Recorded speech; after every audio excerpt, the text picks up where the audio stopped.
Okay, so hello everyone. Welcome to Basic Electronic Circuits session number 3 extended part. So in today's session, we are going to solve a numerical on JFET amplifier. So let's recap what we have done last time. Last time, the first point we have discussed was about the amplifier requirement.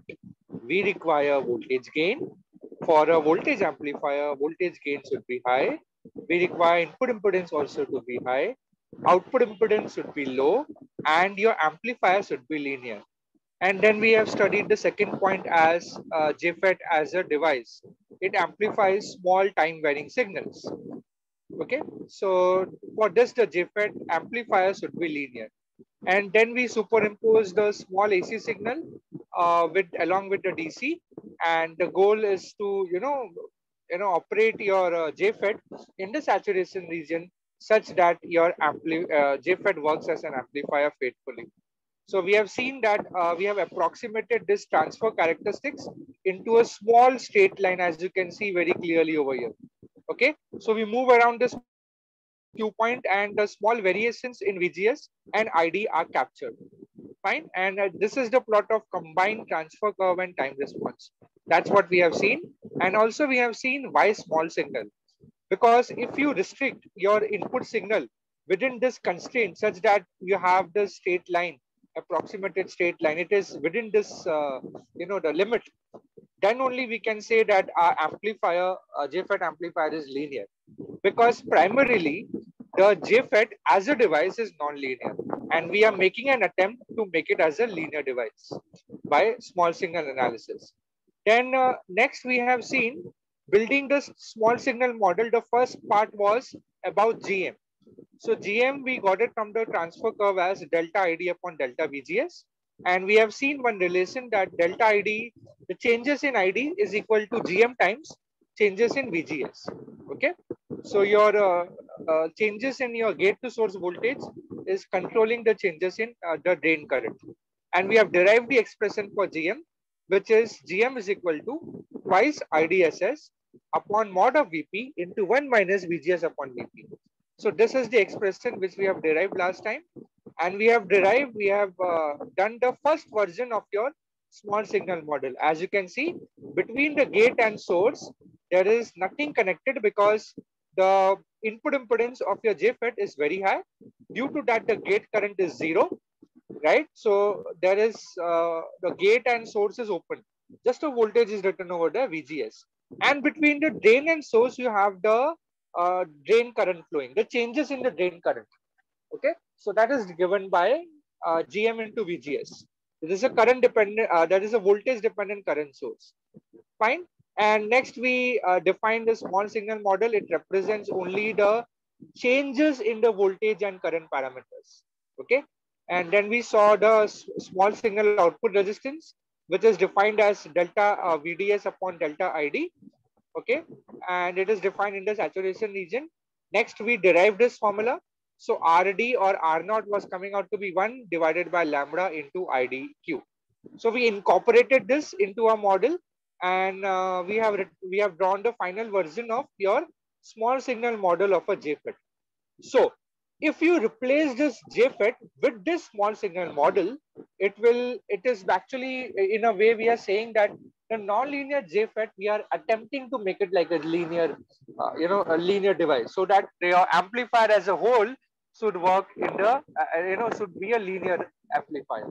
Okay, so this is the attempt we are making to linearize the non-linear device. Fine. So this is the small signal model of the JFET.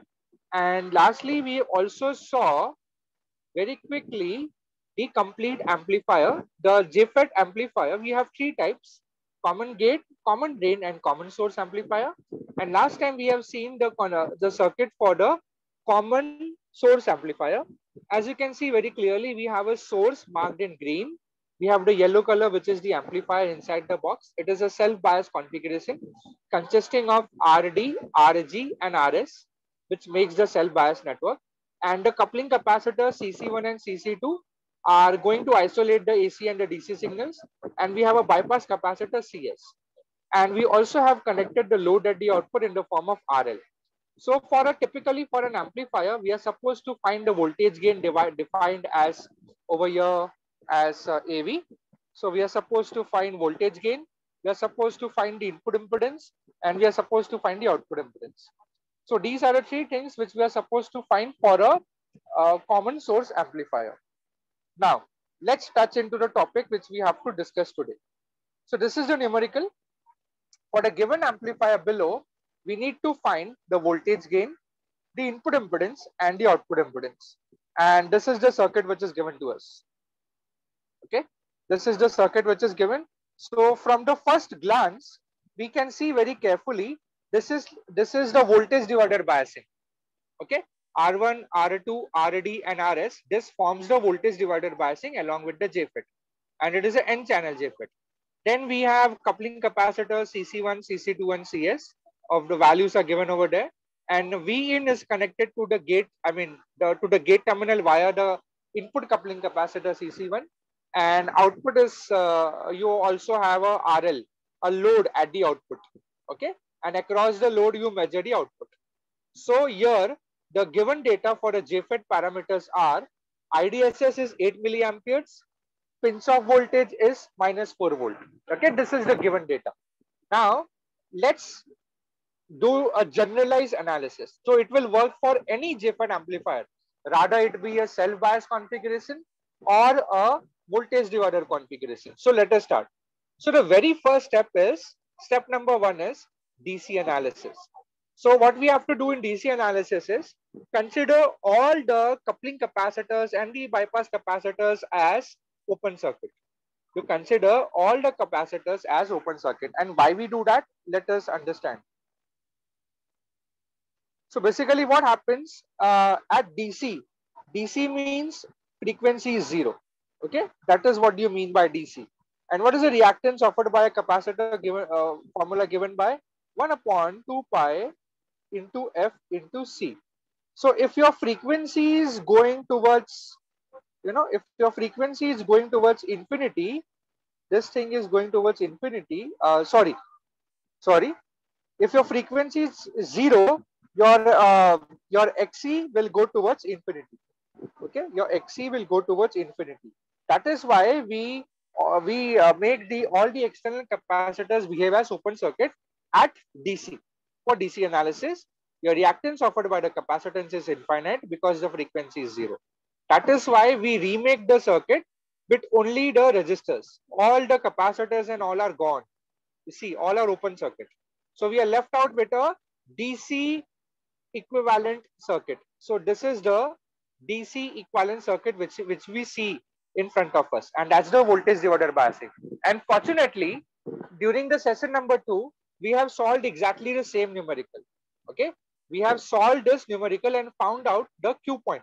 It's very important to find the IDQ value and VGSQ value, even for the amplifier.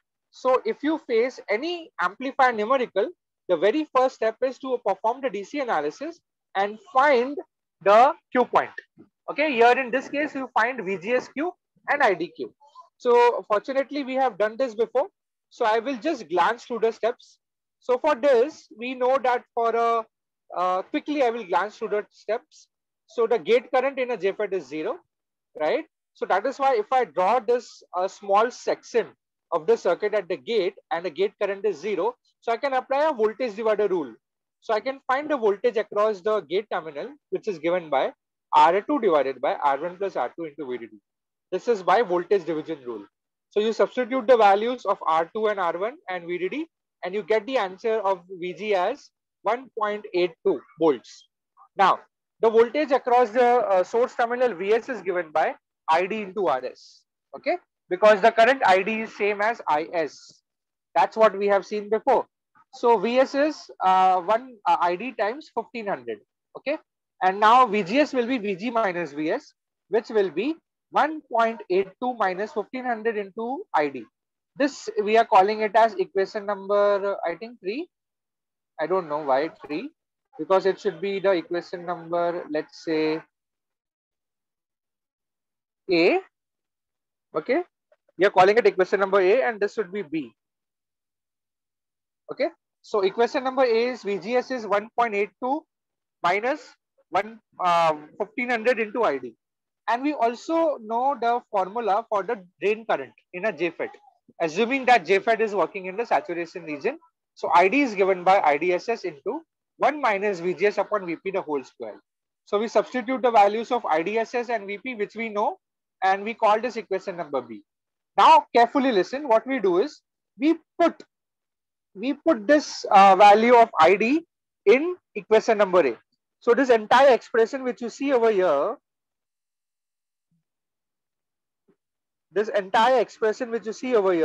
is being substituted over here.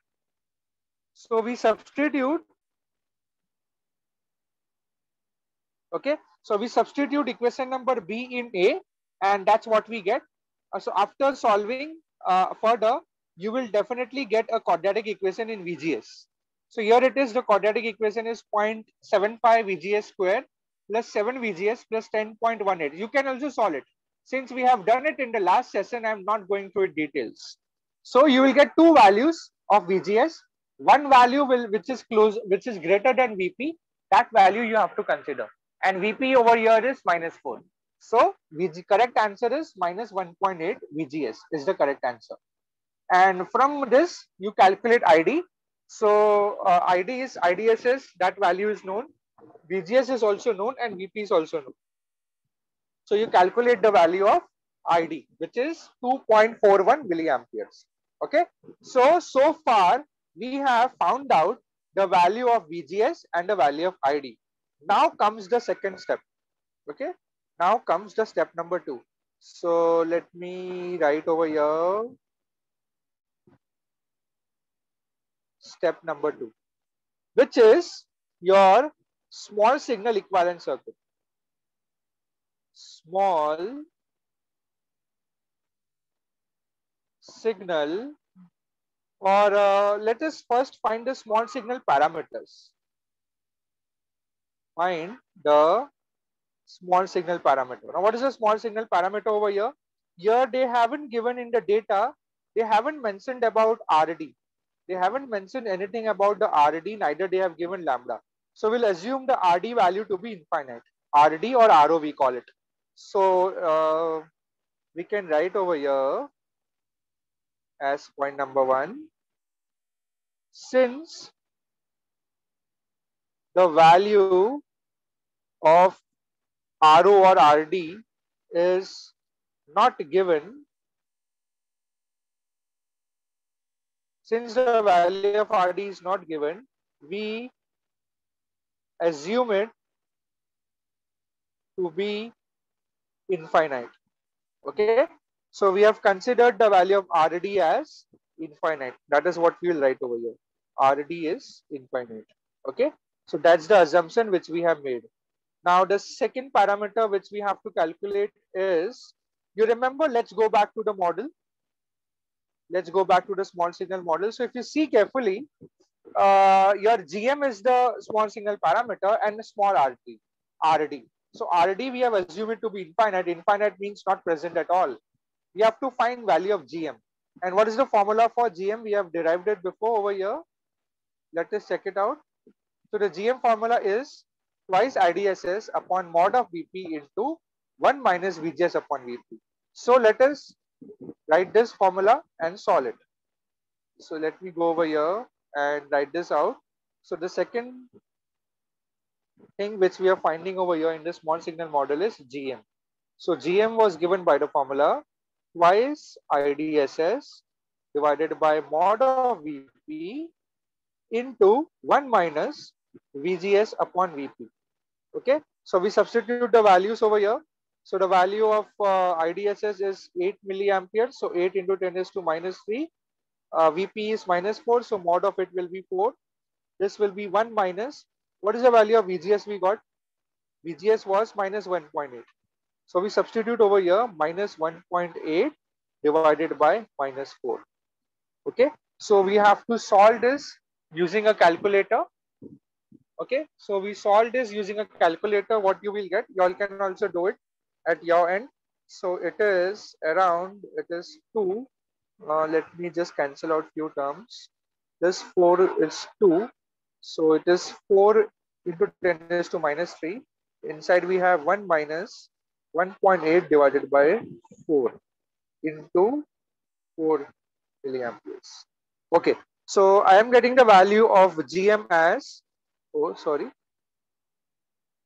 the value of GM is coming out to be 2.2 milliampere per volt. That's the unit of GM. So the GM value is coming out to be 2.2 milliampere per volt. Okay, so that's the value of GM we got. Now the next step is, the second step was the small signal parameters we have to find.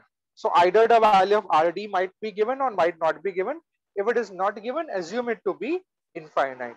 Okay, assume it to be infinite. And secondly, the value of GM. You have to calculate the value of GM. You now remember why VGS is important, because here you required a value of VGS. So that's why we have to do the DC analysis. Let me write it with clarity. This is 2.2 milliampere per volt. Okay. So what is the next step? Next step number 3 is to draw the small signal equivalent circuit. Okay. So let me go a little up and let me write the step number 2 over here. Step number 3 over here. Okay. So let's say somewhere around here. So step number 3 will be to draw small signal equivalent circuit. To draw small signal equivalent circuit for a main circuit given. Okay. So number one step in drawing the small signal equivalent circuit is you have to look at this diagram. You have to look at this diagram. Okay. So over here, first thing which you want to have to concentrate is, first you draw the small signal model for this device.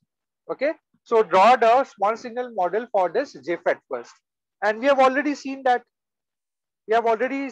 small signal model. So let me copy this and paste it over here. Okay.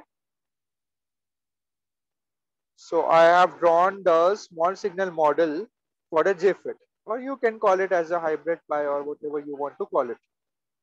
This is the small signal model of the JFET which I have drawn.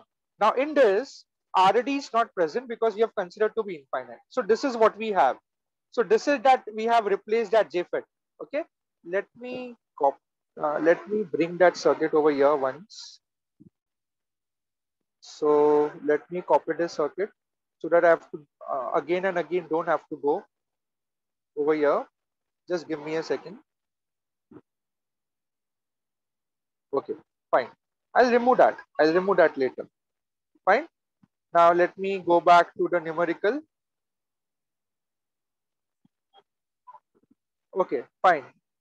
So we have to draw the small signal equivalent circuit. Let me keep this circuit over here.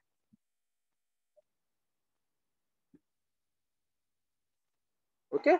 So we were drawing the small signal equivalent. Oh, where it went? Okay, here it is. Let me just bring it near it.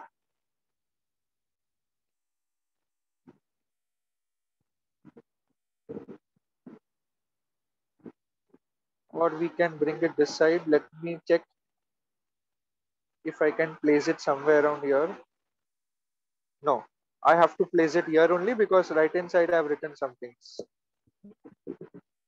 Okay, fine. So let me place it over here. Then later on I can move it aside. Fine. So what we have done is we have just drawn the small signal model of the JFET. So this which you see over here, this yellow color thing,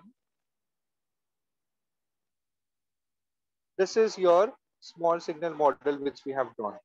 Okay. So the next step is to draw the resistors.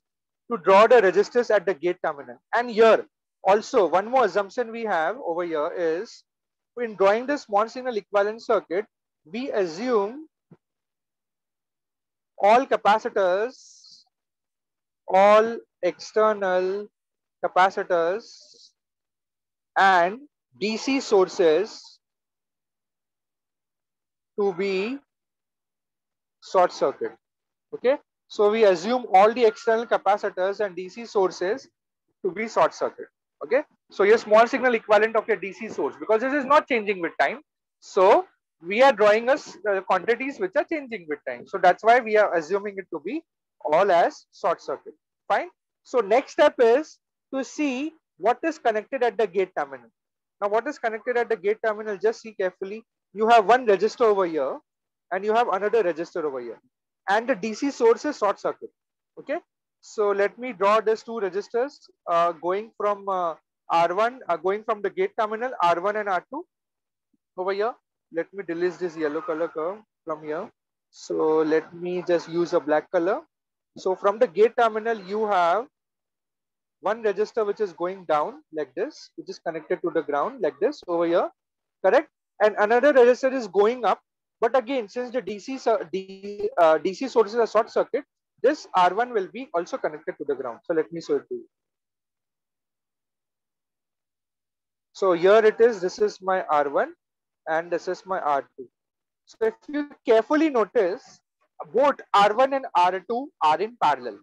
Both R1 and R2 are in parallel. If I drop this R1 down, both the terminals, one terminal is at the gate, other terminal is at the ground. So what I can do is, instead of doing it twice, I can do it once only. Okay.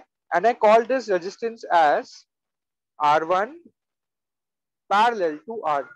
I can easily write that, correct? Now see, let's see what next. So from the gate terminal, there is a capacitor, right? That will be behaving as a short circuit. And then we have to connect the V in, correct?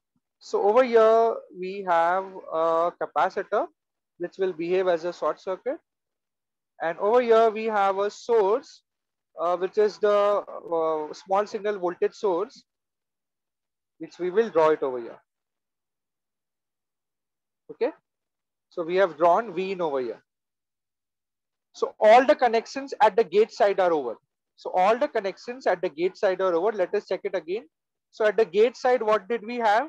At the gates, to the left hand side of the gate, we have R1 and R2 register, which are actually being connected in parallel because of your short circuit of your DC source.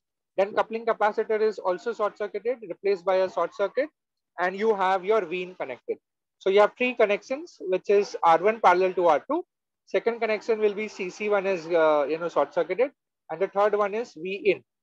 So your gate connection is over. Your gate side connection is over. Let us look at the source side. So at the source side, you have RS and you have CS in parallel. Okay, you have RS and CS in parallel. So what you have to do, you have to draw the resistor RS. Let's draw it. And you have a CS terminal. I mean, you have a capacitor CS in parallel with it. Now, what is the assumption? The assumption is all the external capacitors and the DC sources are to be short circuit. So what we have to do? We have to replace this with a short circuit. Okay. So when we short circuit this, what will happen to RS? RS gets redundant, right? So it is as good as because whenever we have a short in parallel with RS, your short circuit will remain. Okay, because RS will become redundant. So instead of doing this way, we can directly connect this source terminal to the ground. We can directly connect the source terminal to the ground. So the source side connection is also over. Now let's look at the drain side. So at the drain side, you have one resistor RD, which is connected to VDD. So this time, since the DC sources are to be short circuited, RD from drain terminal, other terminal will go to the ground. Okay, so that is draw that. So from RD, you will have one resistor, which is capital RD, which is going to the ground. Okay, so this is that RD. What is connected next? Next is we have a capacitor. So for a capacitor, you replace it by a short circuit. And then you have a resistor RL. So resistor RL is connected, and across that resistor, you have V out. Okay, so resistor one terminal is connected over here, other terminal is connected to the ground. So you have another resistor over here. Let me delete this source now, it's not needed. Okay, so you have another resistor here, it is replaced by a short circuit. Let me do that first, the capacitor. And then you are connecting a resistor from here to the ground. And we are saying we measure the output voltage at the resistor, across the resistor. Okay, so over here we have V out.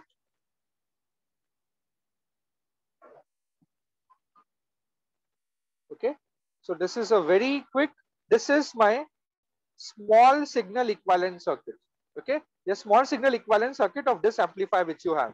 Let me rub it out quickly because this is already there. This I have drawn it for reference. Okay, so we have completed our small signal equivalent step by step, and that is what we get. This is what we are getting. Okay, so that is what we are getting.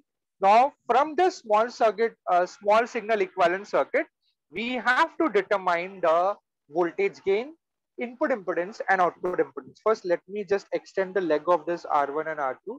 It is looking uneven. So let me extend it down and put it over here. Okay, so now very quickly we can find the input impedance. Very quickly we can find the input impedance. So input impedance is, I'll mark in orange color, maybe, yeah, maybe orange color, yeah. So input impedance is the impedance looking at the gate terminal. So what is, let me mark it a little bigger, looking at the gate terminal. So what is the input impedance which you see over here? So the input impedance which you see over here is Zi, this is Zin. So what is the two resistors which you see? R1 parallel to R2. And after that, what do you have? You have an open circuit, correct? So directly your Zin will be, you can write it directly as, your Zin will be R1 parallel to R2. Directly you can say that because after R1 parallel to R2, you have open circuit, fine? And then next we find the output impedance, and output impedance is looking at this terminal.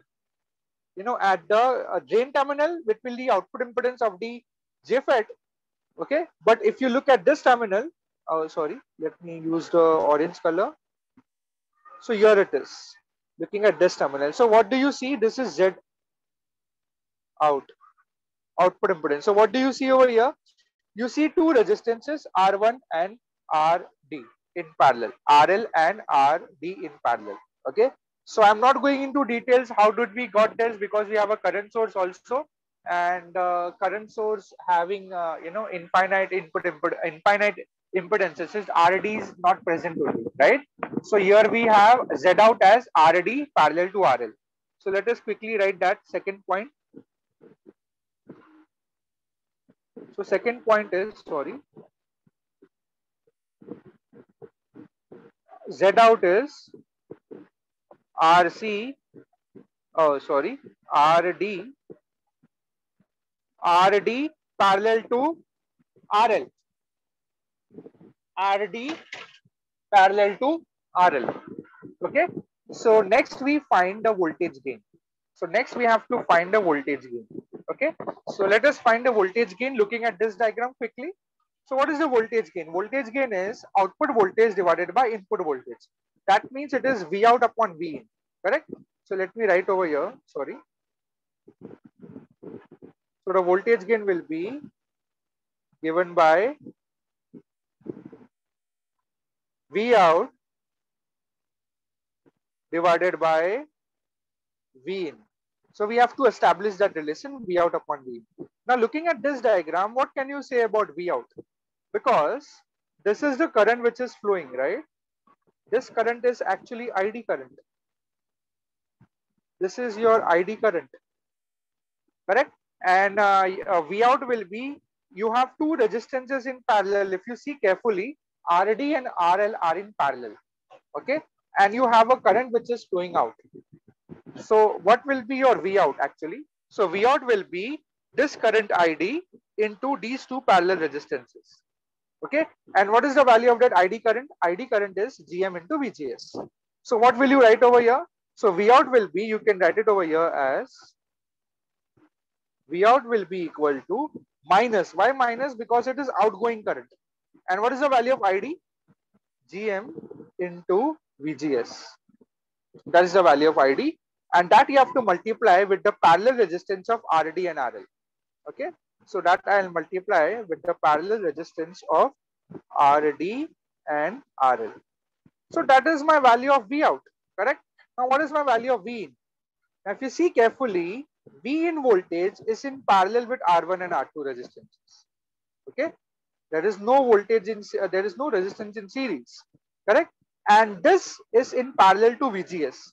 So this voltage over here, V in, is reaching over here. This is also V in, and this V in is in parallel with VGS. So what can we say about V in? V in is given by VGS itself. V in is given by VGS itself. So what is the formula for AV? What is V out? V out is given by minus GM into VGS minus GM into VGS multiplied by RD into RL, multiplied by RD parallel to RL, sorry, RD parallel to RL. Okay. And what are you dividing by? V in, and dividing by VGS. V in is VGS, right? From the circuit. So we have this. Let me take the division. This is divided by VGS. So what gets cancelled out over here? One term gets cancelled out, which is VGS. Okay. So what is the final formula for AV? So the final formula for gain AV is minus GM times RD parallel to RL. Minus GM times RD parallel to RL. Okay. So now what we have to do is we have to quickly find the values of Z in, Z out, and AV. So Z in is R1 parallel to R2. So that means R1 parallel to R2, we have to determine R1 and R2. Yeah. So R1 is 2.1 mega ohm in parallel with 270 kilo ohms. Okay. So 2.1 mega ohms divided by 270 kilo ohms will give us 239. I have calculated it. It's coming out to be, the value is coming out to be, sorry. Okay. Let me write it over here. 239.24. 239.24 kilo ohms. So that's the value of Z in I am getting. Okay. So Z out value will be RD parallel to RL. Okay. And what is the value of RD and RL? RD is 2.4K and RL is 10K. So 2.4K in parallel with 10K will give us 2.4K in parallel with 10K. It's giving us the answer as 1.9. We are getting the answer of, sorry, let me go down over here. We are getting the answer of Z out as this is 1.935 kilo ohms. The value of Z out is minus 1.935 kilo ohms. Now, lastly, we have to calculate AV. So what will be AV? AV is GM. So GM, you remember how much we got the value? GM we got it as 2.2 milliampere per volt. So that is 2.2 into 10 raised to minus 3 into RD parallel to RL. Just now we calculated RD parallel to RL, which is 1.935 kilo ohms. So 1.935 into 10 raised to 3. So your 10 raised to minus 3 and 10 raised to 3 gets cancelled out, and you have to just multiply the two numbers, 1.935 into 2.2, which gives us the answer as the value of voltage gain is given by AV is equal to minus 4.257. So the value of the voltage gain is 4.257. Okay. So that's the value of voltage gain we get.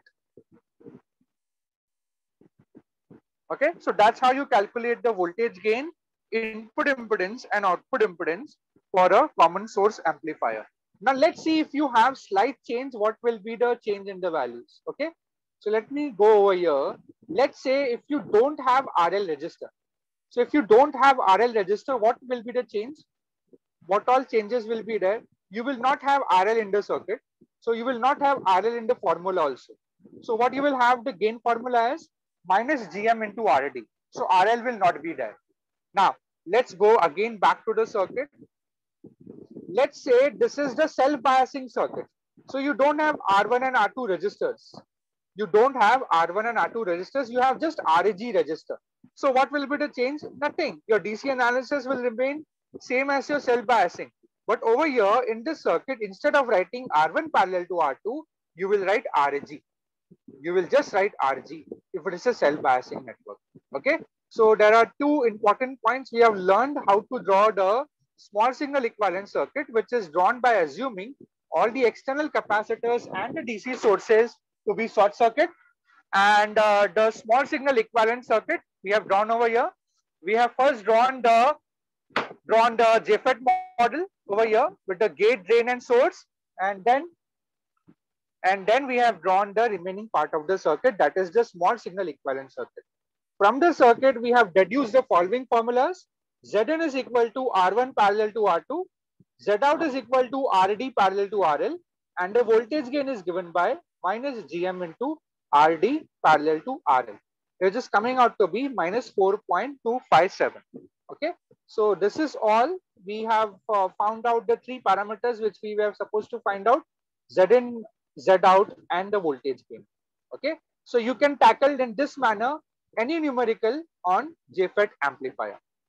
Okay, so I think that's it for today. Next time we will study the LT-SPICE simulation of the same JFET amplifier numerical. So until then, have a good day and thank you.